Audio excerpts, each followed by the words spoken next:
Now, normally I hate rear kitchen fifth wheels, but this might actually be the exception. This is a 2026 Grand Design Reflection 22RK. And I'm gonna explain why, man. I love rear kitchens and front kitchens in travel trailers. In fifth wheels, I'm not a fan, and I'll show you why in a minute, okay? But this may and could be the actual exception to the rule. And there's two other manufacturers that make this floor plan besides Grand Design. Now, I like the little lining inside. Again, it's not bad for a small fifth wheel at all. On-demand hot water heater. I like the widespread axles. I'm not a fan of the auto level system on small stuff, but there's folks that they have to have it. And I understand. You know, some people just want to push a button and walk away and drink a beer. I'm good with that. Me personally, I'd rather save the weight and have the scissor jacks and just hold a button. I mean, that's just me, okay? Because anymore, you don't have to be perfectly level for a refrigerator to work, like in the old days with propane electric. You got your prep for a backup camera, your hitch, roof ladder. But this is the important part. Now, you'll see a price in here, guys, because we are at a show. Okay, now, let me tell you why I don't like a rear kitchen in a fifth wheel. Because the entrances are always in the back. So this one has a price of 49 grand here at the show. They always bloody have the entrance in the back. So here we go. I'm sitting here cooking or I'm prepping a meal and everybody keeps coming in and out and bumping me. I can't stand it. Well, a lot of rear kitchens in travel trailers, the entrance is in the middle. So there's separation between the kitchen. Not all of them, but there's separation between the kitchen and the front of the coach. Now, if it's a rear entrance rear kitchen in a travel trailer, generally there's a second door up front. So I could simply go lock and make everybody go through the other door. That's why I like it better in a travel trailer. Now, the reason why I think this would be the exception is because Grand Design and two other manufacturers, including Keystone and Forest River, build it out where the actual stove and oven are far from the door.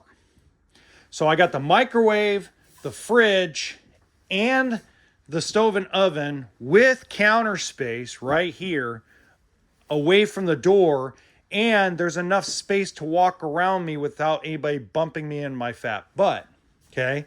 I also like the one-piece sink, lots of good cabinetry, love the storage in a rear kitchen, okay? Now, what I would like to see Grand Design do different, and it's the smallest thing, is I would love for them to actually do the two-sided door fridge. So Forest River, Rockwood, and Flagstaff, and some other brands have the one where you can open up the fridge on either side. That's really my only complaint when it comes to that. Theater seating, I like where the TV sits. I'm glad it doesn't pop up and down, that they give you a nice big window on that side.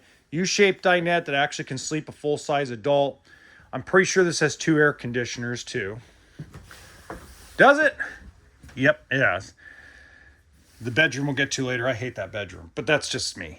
Okay, so again, bathroom-wise, a lot of people go, why don't they do the deep shower? Why do they do the longer shower?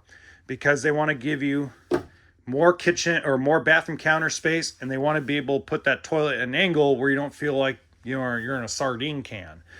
So you either get the deep shower or you get the longer shower. The difference between other manufacturers is obviously you'll have smaller counter space and the toilet will be a little more tucked this way. So again, this is Grand Design's preference. This is what they feel like their customer actually wants and needs. Okay. Now, because of how high and tall they build the platform, this is what I call do not drink and sleep in your fifth wheel at the same time. Now, this is nothing. There's other manufacturers that do this, and it just irritates me. Okay, I like the walk around queen bed, but really, let's step up here. I'm 5'9", and I'm already hitting my head against the ceiling. Okay, now, if I'm 6'2", 6'3", and I've been drinking some margaritas, and I want to wake up in the morning and I forget that the ceiling's low, ooh, doggy. So again, that's their preference, how they want to build it. It's how they feel like the consumer base will really want their fifth wheels and their bedrooms in a smaller fifth wheel. So I'm not talking crap. What I am saying is just those are small things you got to look at when you're actually looking at a fifth wheel under 35 feet in total length. Is they're not high profile. So your Solitude is a high profile, taller coach. You just got to kind of look at those little things when you're shopping and trying to make a decision. So until next time, remember that RV always stands for toolkit and sense of humor.